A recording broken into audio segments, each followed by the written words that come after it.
Good morning. I'm Courtney Carr, Director of Marketing and Education for IAPD.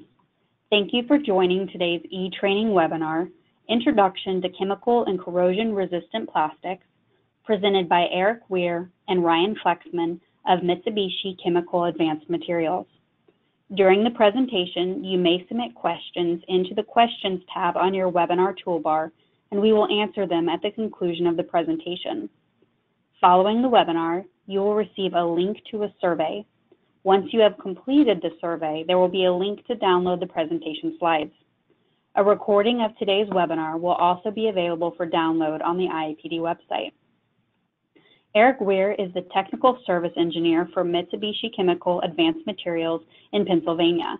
He graduated in 2016 from the Pennsylvania State University with a bachelor's degree in electromechanical engineering technology and started working for Quadrant EPP in early 2017. His main function is as a certification and specification engineer with a future of moving into business application development. Eric serves as the committee chairman of ASTM D20.15.18 subcommittee on plastics and is presenter of the Mitsubishi Advanced Materials University. Ryan Flexman began his career at Mitsubishi Chemical Advanced Materials in 2016 as a sales intern, which quickly led to a full-time inside sales position managing part of the Mid-Atlantic region. Recently, he moved into the role of territory manager, covering the entire Northeast region. He also joined the Advanced Materials University team, where his focus is on educating their channels partners about today's polymer application. Ryan earned his bachelor degree in business from Bloomsburg University. I would now like to turn the presentation over to Eric and Ryan. Thank you very much. Like Courtney said, my name is Ryan Flexman. I am the Northeast Territory Manager here at Mitsubishi Chemical Advanced Materials, and I think we're ready to have some fun with you guys today. And I am Eric Weir. I'm the Technical Services Engineer here, and yeah, happy to be here presenting this webinar for you guys. So let's just jump right in. This is an overview of low-density polyethylene, high-density polyethylene, UHMW, and polypropylene materials.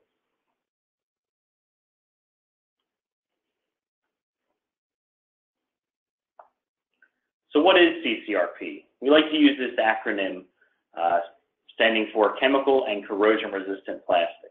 As you can see, this corrosion on this valve on this pipe on the screen. Corrosion is not anything we want in our facilities or in manufacturing. It's a mess, it's a point of failure. Where these materials excel are when you're dealing with acids and bases, those sort of chemicals that are going to cause serious corrosion issues, and they're going to lead to failure, and they will lead to some really bad visual impacts, and obviously those physical and mechanical issues as well. So this is a materials triangle. I'm sure a lot of you have seen this or an equivalent. Basically what this is an organizational chart to organize the polymer family. You can see it is organized by temperature performance, and the materials that we're going to talk about today are on the bottom right-hand corner. But the reason we wanted to show you this triangle was because you can kind of take a look at it, see it in comparison to maybe some of the other materials that you're more comfortable with. But the one thing that this triangle does not do is it doesn't show you the versatility of these materials. So that's kind of what we're going to try to focus on today, show you the versatility of these materials as well as the many industries that they can service.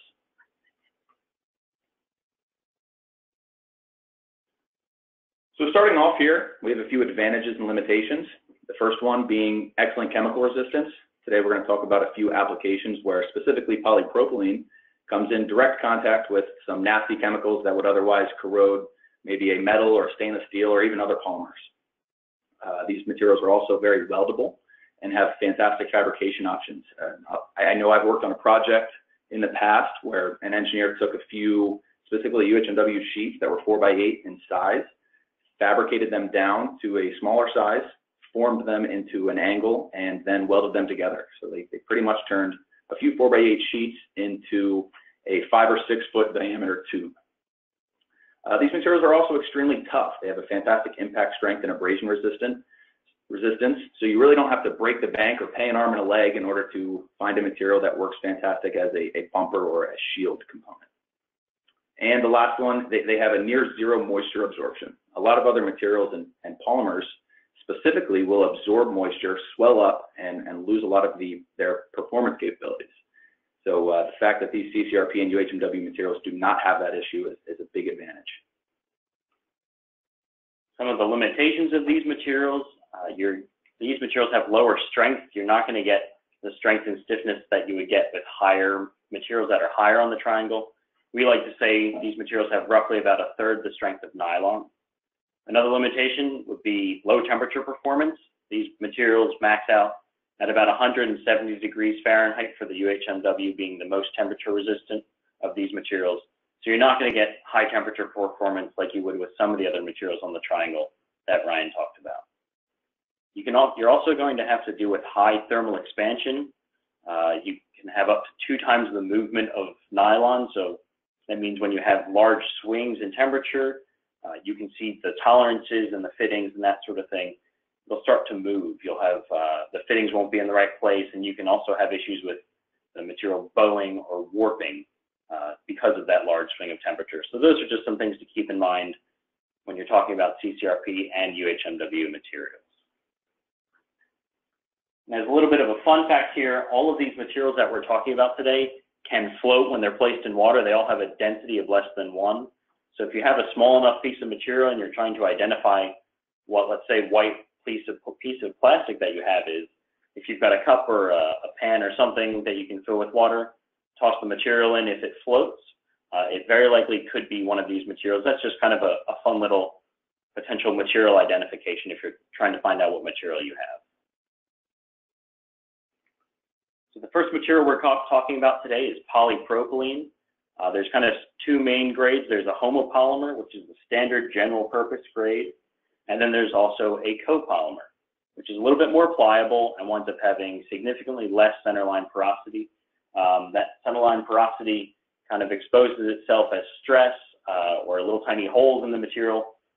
Sometimes it could be a potential failure point. It can be avoided, but it's just something that's inherent in the material. The main difference of these materials are both down at the molecular level. You're not going to have a lot of mechanical performance differences between the 2. Another grade an opportunity, an application where polypropylene is used is in the orthotic and prosthetic grade. You can see we've got some orthotics here that allow for some really flexible fabricating, we like to say. In the picture on the right-hand side, you can see they're forming one of these orthotics, and the benefit to this material, when they're drape forming it, it turns nice and translucent, very see-through when it's ready to be formed, when it's at that ideal temperature. So this is a great application for polypropylene materials. These kind of orthotics kind of could do the work of what a traditional plaster cast would do, which is this material is much more lightweight. It's a good bit more stiff, and it's much more easy to remove or take on and off if you need to. Now look at this guy. This is Larry the llama, and Larry was being his normal self, super energetic, bouncing off the walls, and somehow broke his leg. And when he broke his leg, part of the rehabilitation process was to hang from the ceiling in this uncomfortable cast, where really all he could do was sleep and eat. I know a lot of us would love to be able to only sleep and eat, but llamas can't stand it. He was super unhappy, and his farmer knew that. So his farmer reached out to a plastic former to see if there were any options. And what they did was push him towards a polypropylene for a lot of the same reasons Eric just touched on. The polypropylene was lightweight, so he could still move around. He was still able to be mobile, as well as it was stiff enough for him to stand on, put a little bit of weight on. So he was no longer confined to that cast that was hanging from the ceiling. Larry ended up healing. He's back to normal now, back to his happy self. But the reason we really like to talk about this example is because, like myself, a lot of us have a tunnel vision in terms of orthotics and prosthetics to only human beings. A lot of people don't realize that they're also for pets as well. We've seen a huge boom in the residential pet industry, and we keep hearing these stories about people spending more money on their pets than they are their children, we've seen that growth as well. This is a fantastic sub-market in terms of O&P grade polypropylene. You know, we've sold material for prosthetics on dogs, on cats, obviously llamas, and even some larger reptiles. So like I said, I just really wanted to touch on this because a lot of people don't think of this as another option. Also, tanks. Tanks are a very large mover for polypropylene for a few different reasons. Number one, polypropylene, like we said, is very chemically resistant. So a lot of times these tanks are used specifically for the storage and transportation of harmful chemicals like different acids and alkalis or diesel fuel and gasoline that would otherwise break down another polymer or stainless steel. They're also very easily formed and fabricated. You can see here in this picture, these are not very intricate parts, but the fact that they're easily formed and fabricated, they're able to make the shapes that the engineers need. And also, I'm sure these tanks have some types of lids that are also made out of polypropylene, or screws on the backside that allow for it to drain, or caps. You know, the fact that the entire structure can be made out of polypropylene is a huge advantage. And the third one, a near zero moisture absorption. These tanks aren't only used for chemical storage, they're also used on fire trucks when fire trucks need to hold that excess water or chemicals for when they are fighting fires, as well as, like I said, I'm the territory manager up in the Northeast. I know we've sold polypropylene for lobster breeding farms. These lobster breeding farms needed a material to make a huge tank to hold the water and allow for these lobsters to breed and live in. And the fact that it's not absorbing the water, swelling up, losing its shape, or losing some of its performance capabilities is a huge advantage. Polypropylene can also be used in workstations. You can see this workstation here is the whole structure of this work area where they're potentially cleaning equipment or they have harmful chemicals being used. The whole workstation is made out of polypropylene. It's very easily fabricated. It's able to resist those harsh chemicals and acids, that sort of thing.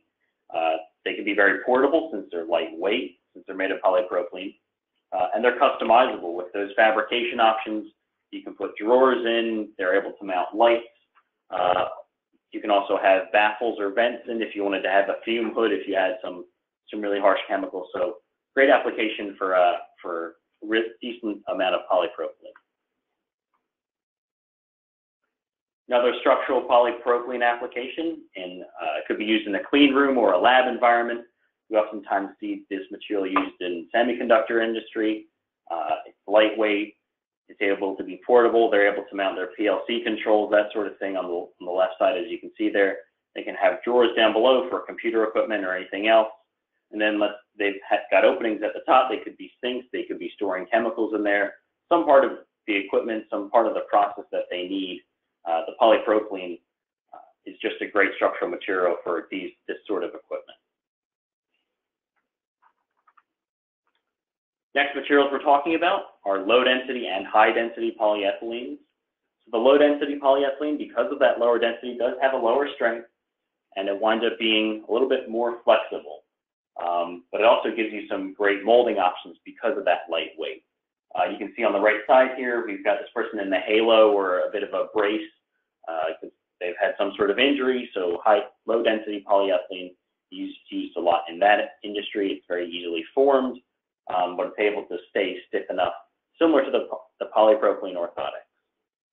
Another great application for low density would be stencils for road paintings when Department of Transportation or construction workers are painting road signs.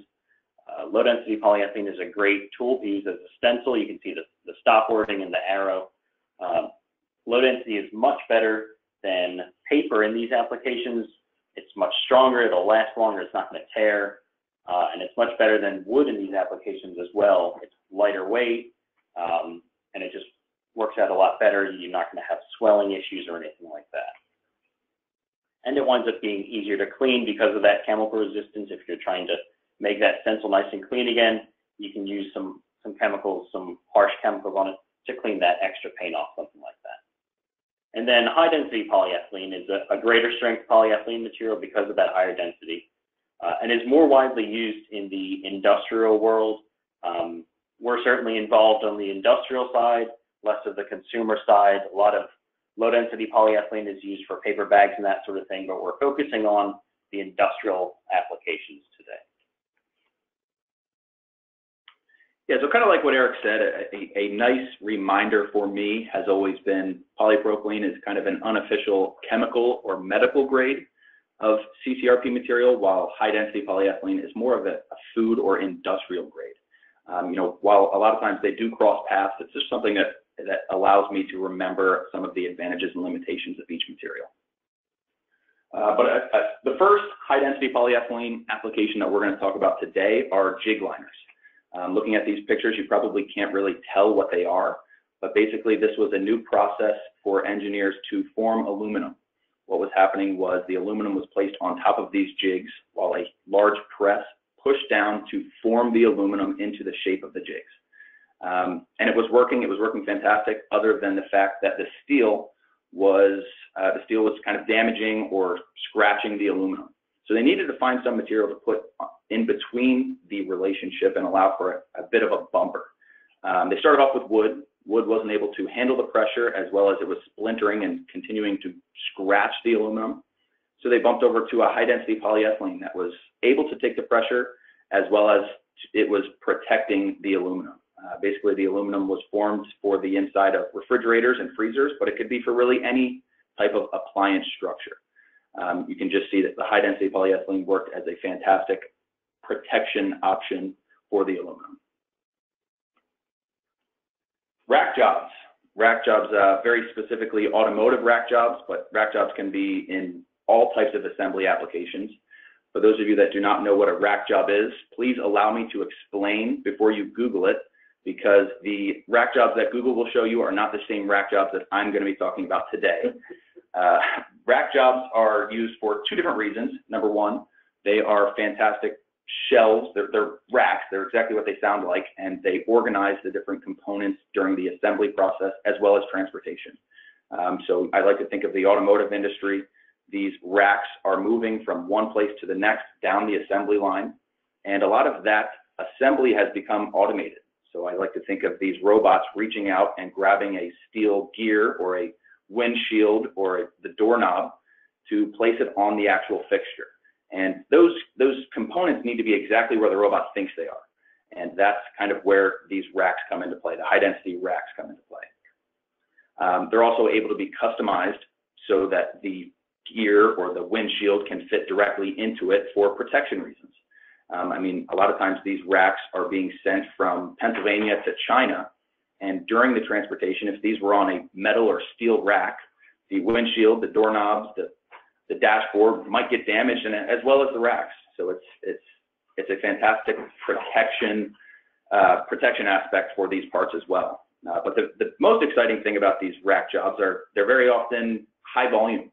When we get these requests, we're not getting requests for 2, 5, or even 10 sheets. We're getting requests for thousands and tens of thousands of pounds of this high-density polyethylene material. So it's a high-volume mover, as well as when the automotive company is revising the model of the vehicle, they need more racks. If the steel gear is changing shape or size, or the windshield or the doorknob or whatever component it is in any assembly line, they're going to need a new rack to really allow those parts to nestle into the customized parts that they're meant for. Also, the marine industry. You can see on the two pictures here, these are steps off the back of a boat, but the marine industry services high-density polyethylene all over the place. High-density can be used on the doors, the cabinets, the dashboards, the shelving units, really anywhere on the inside of the boat that needs a material that's not the outside. High-density polyethylene is used for a few reasons.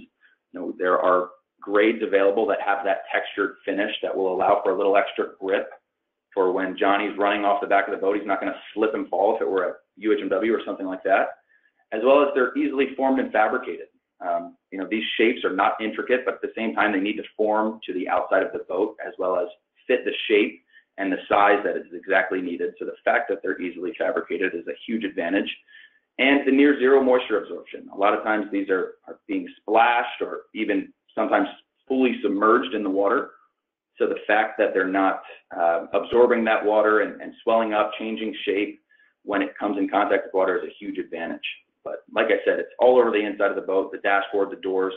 High-density polyethylene is used all over the place in the marine industry. A lot of times, high density also replaces expensive teak. That's a very expensive wood that can be used for dash components and other parts of the boat. So it's a much lower cost option that's not going to absorb that moisture and be much more chemically resistant for cleaning off. Also, playground equipment.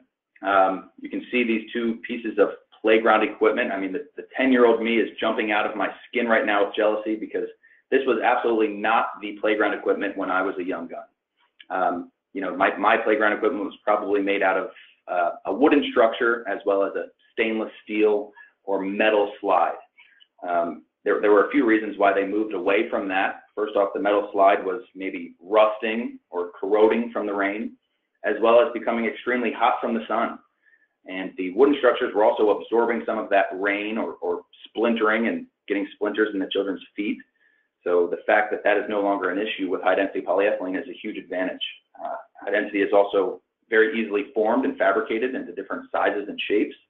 I think I see here on the left a frog and on the right a turtle. So the fact that they're easily fabricated into these sizes and shapes are a huge advantage. But in my opinion, the most important advantage of high-density polyethylene in playground equipment are the slides. High density has a very low coefficient of friction. So these children are going to slide down these slides 2 to 3 times faster than they would on a metal slide. So if you ever are having issues selling high-density polyethylene to a school that's making playground equipment or even a playground equipment manufacturer, I'm sure the children would love to be spokespeople for you in that selling process once you tell them just how much faster they'll slide. Ryan, I can remember back in 2003, so I was in 3rd grade in 2003, but I remember several recesses were canceled or were delayed because there were wasps and hornets making nests on the playground equipment. We had the same sort of wood, steel playground equipment back then. So I'd like to think that high density is a little more impervious and it's a little bit more difficult for these bees and wasps to start making nests on. And the last industry for high density is food handling. Pretty self-explanatory. It's exactly what you see here, cutting boards. This has really become the industry standard for cutting boards. I know in the past they used to use wood, but wood was not as easily cleaned because it's not as chemically resistant, as well as it was much less forgiving on the knives. High density can be used. The exciting thing about high density being used in cutting boards is the fact that it's really all over the place.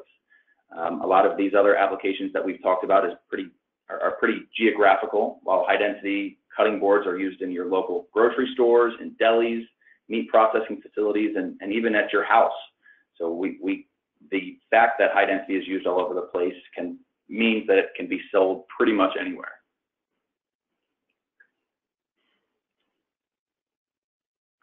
Last material we're going to talk about is UHMW, standing for ultra high molecular weight polyethylene. One of UHMW's greatest attributes is its impact strength. It's extremely tough. On the right here, I've got a picture of the iapd impact tester. With most materials, you can see this little test specimen at the bottom of the center. It's got a notch in the one side. Most polymers that we're testing, you put the notch in the one side, the pendulum swings down and breaks the specimen.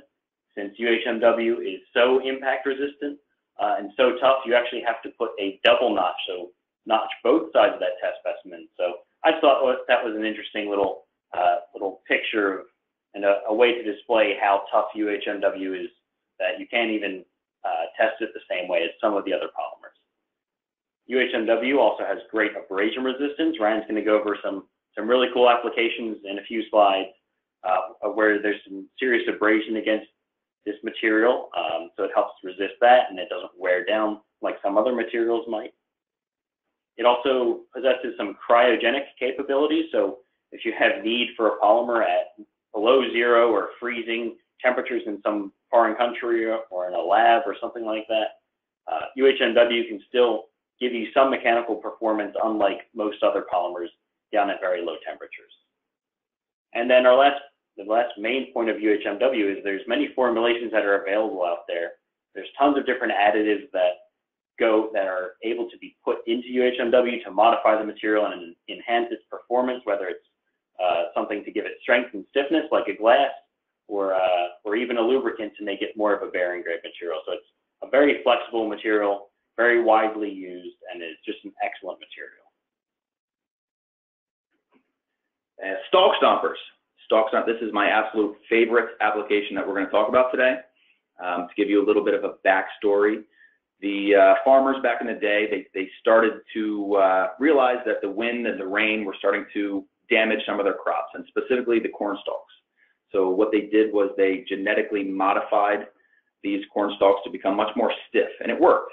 You know, the rainy season and the windy season came and went, and these corn stalks were still thriving in their environment. But a new problem arose when they started plowing the fields. They realized that these stiff corn stalks were starting to damage their tractors. They were scratching the paint and even puncturing the giant expensive tires on the tractors, which is a very expensive problem to have. So they were looking for some type of material to place as a shield on the front side of the tractor and stomp these stalks. And what they went for was the UHMW Stalk Stompers for a few different reasons. Number one, the toughness of UHMW. It has a fantastic impact strength, as well as a great abrasion resistance. So it's not going to break down, it's not going to chip. You know, the material is really perfect for stomping these genetically modified stalks, as well as a very low coefficient of friction. These stalk stompers are coming in contact with mud, dirt, debris, and even cow manure. So the last thing you want is for this cow manure or mud to gunk up and cake up on these stalk stompers, because they're not going to work nearly as efficiently. So the fact that the low coefficient of friction allows for those to flow right off of the material is perfect for this exact application. Also, bulk material handling. You can see here on the left, there are a bunch of rail cars that have been lined with a lubricated UHMW, and that's for a few different reasons. I like to think of these rail cars as rail cars that are transporting fly ash, but they could be coal, it could be grain, wheat, salt, sand, really whatever you want. But with fly ash is so light that gravity really doesn't allow for it to move from point A to point B. It doesn't allow for it to flow because it's so light. So when these rail cars were getting to the place they needed to go and the bottom was dropping out, the fly ash was really staying still. About 10% of the fly ash was moving where it needed to go when these were stainless steel rail cars. So what they did was they lined the inside with this UHMW material to promote that flow. Now there's no need for anybody to be standing on top of these rail cars to poke at it with a stick and allow for it to flow. They're just flowing on their own without any manual human interaction, which is a huge plus because you can see how many rail cars were actually lined with this material.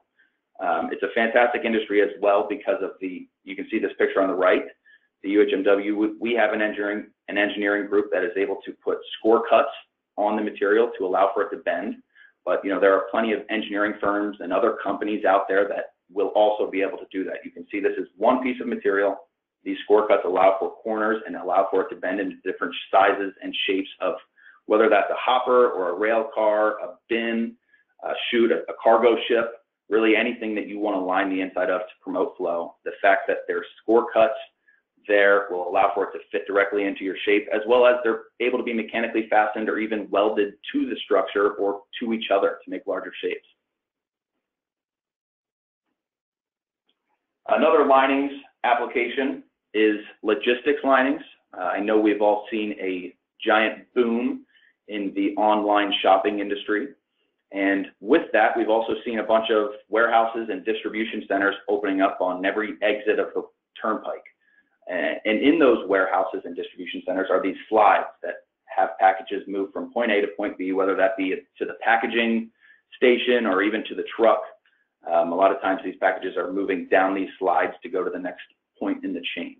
But when these were just stainless steel slides, a lot of times these packages were getting stuck on their tape or just on the cardboard itself, and again needed somebody to climb up the 50 or 60-foot ladder to poke at it with a stick.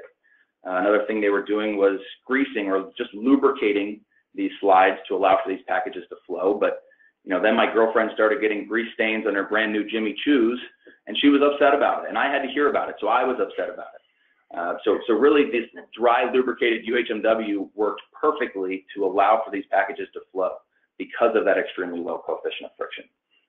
You know, it's perfect in the packaging industry, but also we've seen it at airports for your luggage when they need to move from the airplane to the cart or from the cart to the carousel.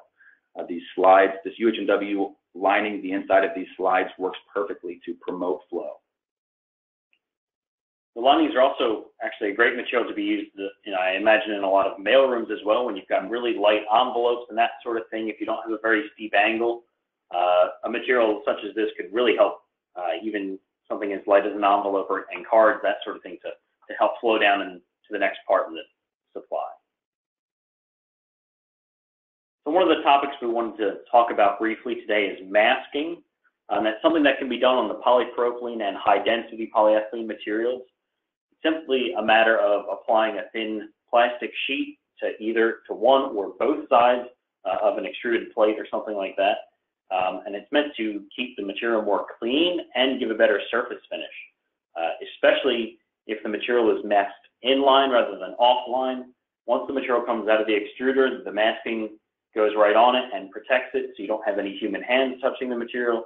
You have a much lower chance of any scratches, dings, dents, and it is a much cleaner finish. Masking is also helpful throughout the fabrication process. If you're selling sheets to a fabricator who's then, let's say, making workstations for a semiconductor industry, that masking can stay on the material, protect those edges, and then somebody gets the really satisfying task of being able to peel it off later on. So some of the major and the main material benefits to the CCRP and UHMW products we talked about today are obviously the chemical resistance. We've hammered that home, and the fabrication options, especially with weldability. You could line the room you're sitting in right now with one of these materials if you really needed to or wanted to. But it's really important, especially for the food industry. Ryan talked about several food applications and briefly mentioned some potential medical applications. Ask your customers what sort of compliances are required for the industries that these products are going into. EU, FDA, NSF 3A dairy, all related to food handling or drink handling facility. USP Class 6 going in hand with the medical industry. So these are important things to ask your customers when you're selling them these materials. Make sure you know what they're expecting. And these are all compliances, and there's many more compliances out there. But these are all compliances that these materials and different forms of these materials can hold and can carry. So we did want to add a quick note about some of the few new innovations in the plastic world. The first one being Proteus lay flat polypropylene. This is a lay flat polypropylene that does exactly that. It lays flat and it stays flat. It's considered to be a stable machine grade of polypropylene. For any of you that are machinists or have any experience working on machines that were machining polypropylene, you probably know when you take a little bit of material off of one side of the material, it wants to bend up like a potato chip, which is an issue for anybody that's trying to make a finished part. So the fact that this polypropylene does lay flat and stay flat after it is machined saves expensive machining time, as well as it is a lot less wasted material. So it's really a fantastic, stable machine grade of polypropylene that's out there. Another product that's out in the marketplace that we wanted to touch on is TIVAR HPV food grade, which started out as a bearing grade UHMW. You can see these little journal bearings on the screen. The blue is the HPV food grade material. The white is actually just a standard TIVAR 1000 material. And we ran them in the same test, and you can see the blue one has pretty much no noticeable wear on it. And the white one, the TIVAR one, the unfilled UHMW material, has a lot of wear. You can see there's been a lot of heat generated, and that inside diameter has changed. So it started out as a bearing grade material, but there's been a lot of pressure for blue materials and sometimes even bearing materials to help product move through the food industry. So this is a material that has EU and FDA food compliance. It's that nice bright blue color, and it's really great for global food compliance requirements in industry.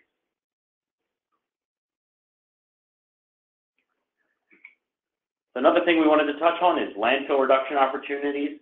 All the materials we talked about today are highly recyclable materials, And as consumers, we're really familiar with recycling from the aspect of milk jugs and detergent cartons and that sort of thing. But a lot of us work in the industrial world or in a manufacturing environment that sells to the industrial market, and we see a lot of waste areas such as this. When you've got a sheet of plastic and you're cutting out a bunch of small parts, that sheet that's left over is often referred to as a skeleton, and a lot of times that material goes directly into a landfill. Well, all of these materials, that skeleton that all those parts were taken out of, can be reused, reground up, and put back into an industrial environment. There's been a lot of global pressure, certainly over the past few years, to reduce pollution, and with us working in the plastic industry, us and yourselves included, we take a lot of flack for the plastic that we see floating around the ocean, even though it isn't these performance plastics that we're talking about. It's a lot of the consumer grade materials, but we really need to kind of lead the charge for recycled, reclaimed, reconstituted plastics. And it's just something we wanted to touch on. There's certainly plenty of opportunities to reuse materials, reuse the edge trim, the sprues, and the end trimmings of plastic materials that we talked about today. So quickly, just to summarize what we have talked about today, you're going to want to use these materials when you need excellent chemical resistance. We talked about polypropylene coming in direct contact with harsh chemicals that would otherwise break down other materials. Also, when you need to promote flow, the low coefficient of friction of some of these materials promote flow. It's exactly what they're meant for. When you need a very tough material at a low cost, you don't need to break the bank for a bumper or a shield, as well as some of the flexible fabrication options that are out there. You can make shapes and sizes that you couldn't make with another material. You're really not held at the mercy of the sizes and shapes that manufacturers can manufacture. Also low cost and a near zero moisture absorption, so it's not absorbing and swelling with any of that, coming in contact with any liquids or waters. So thank you very much. Now, does anybody have any questions for us? Thank you both. As a reminder, please submit any questions using your webinar toolbar. We did have a couple come in during the presentation. The first one, for welding polyethylene tanks, what would be the best type welding rod to use, LDPE or HDPE? A lot of times with welding, I'm not a fabrication and welding expert, but my experience with plastic welding is you usually want to use the same material as kind of that feed rod that if you're extrusion welding, you usually want to weld in the same material as the structure around it. So I think that would really kind of depend. If you're welding low density polyethylene, a low density polyethylene welding rod is probably best. Okay, next question. Why would rack builders choose to use UHMW over the HDPE? There are a few different reasons. Some of it is depending on the weight of the component or part that it's holding, or if it's maybe a cost reason. There's a few reasons why you might want to use one material over the other, but like we said, these cross paths all the time. You can use a lot of these materials in the applications that were different from what we presented today, but it's just kind of the most common that we see on our end is high density. Next question, which material has a lower density, UHMW or HDPE? HDPE would has a lower density than most UHMWs. Okay, and does all plastics float? No, not all plastic floats. Only plastic with a density of lower than 1 will float in water. So there's several other plastics that we didn't talk about today that do float, but not all those plastics and the polymers on the triangle Ryan talked about in the beginning will float. Mostly the ones we talked about today. Okay, next question. How does UHMW differ from HMW? Is HMW extruded or compression molded? I'm seeing HMW offered more today than in the past. Well, I'm not super familiar with the marketplace as far as how if HMW is being offered more nowadays or that sort of thing, but I know a higher molecular weight will give you better strength properties, better abrasion resistance particularly, and it's going to help out with welding. So I would see UHMW used in more heavy abrasion applications than an HMW would. And I guess it just kind of depends on what's specified or what's really required. It is also important to remember that when you're calculating molecular weight, there's a couple different methods. So if a customer comes in with a requirement of, hey, I need 9 million grams per mole molecular weight, a lot of times you can use material that has a 6 million gram per mole molecular weight if it's calculated with a different way. So that's an important thing when talking about molecular weights, especially between high and ultra high molecular weight. Make sure you're comparing the same test methods. I know that wasn't part of your question, but that was an important point I wanted to include in there.